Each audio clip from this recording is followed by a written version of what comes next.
Hello, hello, and welcome back to Senior Sendoff's Black Women Edition. In this fourth episode, we ask our interviewees to reflect on some unexpected things that may have happened during their college experience. No matter how much a person may prepare, especially being an underrepresented person in higher education, we know that trials and tribulations may come from different angles. In this episode, we'll be interviewing Stephanie, Anovu, Yvonne, and Hayat to answer this one question. What is a challenge you didn't expect to encounter during your college experience? I think the biggest challenge that I was not expecting was again being from a more minority area. Like it had a lot of different communities. I was more used to being majority, so when I became the minority, I didn't realize how deep, I guess, racism ran in terms of like the smallest things. For example, like some people wouldn't want to work with me because they're just more, they think I wouldn't know as much. I remember one time that I got a really high grade on the midterm, and somebody, maybe I was talking about it because I thought everyone else got it. So then I realized, I guess maybe people didn't get it because they started wanting to work with me, which was not normal but this was my first year. So I thought that nobody just thought, I think a lot of people thought I wasn't smart, or even though we all did come to the school with like, or a lot of us did come to the school based on like accolades of like grades or athletics or like something, being elite in something. I was very surprised to realize that, okay, I kind of have to prove myself before I can be, I guess, accepted. It was even like as simple as being in the gym. I played pickup basketball a lot, and again, being from an area that's more minority, this is not abnormal for me to just go in the gym and play basketball. But it was always like, if I didn't make that first shot in the game, I now was not going to get past the ball for the rest of the game. So it was almost like, okay, you have to work very, very hard to be as perfect as possible the first time. Try not to make mistakes. Try not to do anything that could hinder your chance of being like perfect or having success, because that one slip up can actually mess you up for the entirety of, like, I guess that period of time just in that particular space. I think it also made me a bit sharper in terms of like, okay, I do need to do well. It could have, I think it gave me a bit more motivation, a bit more drive to just do better. If you had asked me in high school if I thought I was smart, I would have said yes. Now that I'm actually leaving, I don't mean to degrade myself, but I don't know if I would consider myself to be like a smart person, just because I think like I was not aware of how the high school that I went to, in comparison to some of the students that are at Harvard that are coming from even like school systems in different states like Boston, where like Boston is just known for having like really robust educational programs.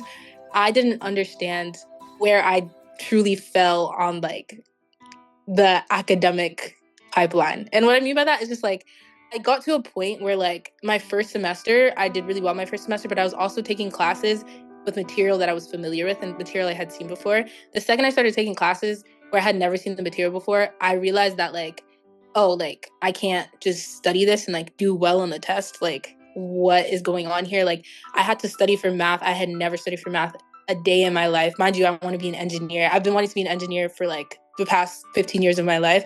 And I think like the second I started getting into the actual field, it got super scary because I was like, whoa, like, can I actually like not do this? Like, am I literally just a stupid idiot? And like, it was like one of those things where I just didn't realize how my high school and like the environment that I grew around kind of created this false sense of what I needed to do to academically excel.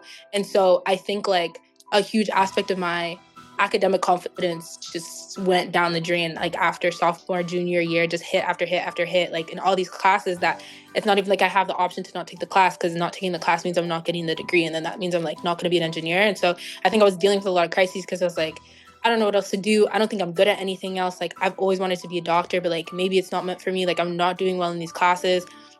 And also I think like balancing the social component and the academic component of Harvard specifically, especially as somebody that likes to be involved extracurricular wise, was so difficult for me. And then it got to a point where I think I was literally burnt out. And like, not to overshare, but I was reading this article about how depression manifests differently in Black women, and often like Black women exhibit a sense of like functional depression, where it's like, because of societal pressures, we don't have the same grace given to us to just like be in bed all day, like in a way that a lot of people I think characterize depression. And so like now when I think about it and I'm about to leave, I'm like, I literally spent sophomore and junior year depressed. Like I was literally and you wouldn't know it because like I'm going to all of these events and I'm, you know, putting all of these like smiles on for everybody, and like I'm going to all my classes, but it's like, especially because I feel like a lot of Harvard students equate like a lot of their self-worth with their academic prowess. And I was seeing that like no matter how hard I'm trying in a lot of these classes, I'm literally failing exams left and right. It was just feeling like I'm just not cut out to be here. And so like I think my response to that was to invest in what I felt I was good at, which was like putting on events and encouraging Black people specifically to continue pursuing STEM, or just like mentorship in general. Like that was one thing that I did feel like I was good at. And so I think I just like overinvested in that and just like almost stopped trying with my classes. And I think it just got to a point where like I was walking to an exam just praying that I was going to pass the exam. Like, and I think that really like, especially because like I want to be good as an engineer and I really, you know, care about science, but I think my understanding of what science was super romanticized in the reality of engineering, especially at Harvard, which is a liberal arts school. And that's like a whole other component of the situation. Like the way that engineering curriculum taught here is very different than like another engineering school.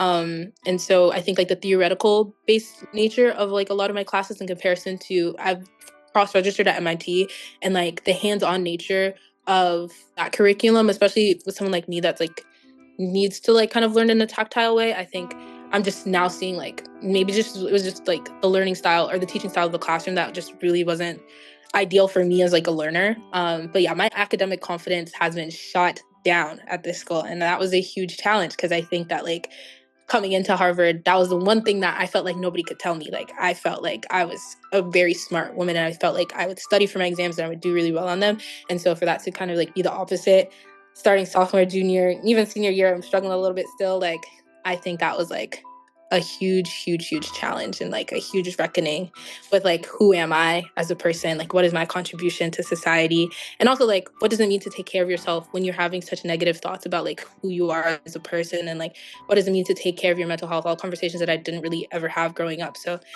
that was rough. Yeah, I think that was my biggest challenge. This is an interesting answer to that question, but I think people have been a challenge I wasn't expecting. I know not everyone is going to like you and you're not going to get along with everyone, but traversing the different social landscape of this college has been very interesting. But it has been enlightening to be able to learn how to coexist and continue to be friendly with everyone. So I think learning through experiences with people, friends, people who you thought were your friends, has been something I wasn't expecting coming into the school. I think a challenge I didn't expect to encounter due to like where I'm from and the people that I've been surrounded by, coming from Minneapolis, which is a predominantly Somali community, has a very large Somali community.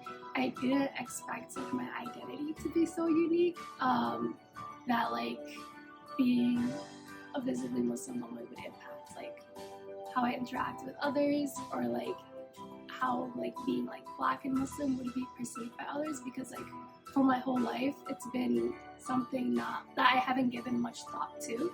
So that's been like a very unique challenge, just navigating all of that and making sure that I'm honoring all of my identities.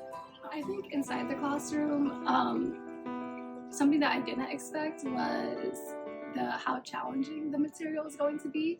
I didn't enter Harvard with a very strong math background. I didn't even take calculus in high school.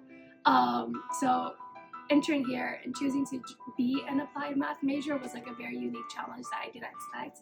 I've had to like push myself and work very hard, and almost played like this game of catch up due to like my math background. But it's also been an excellent opportunity for growth. So it's been an opportunity for growth that grew out of a very unexpected challenge.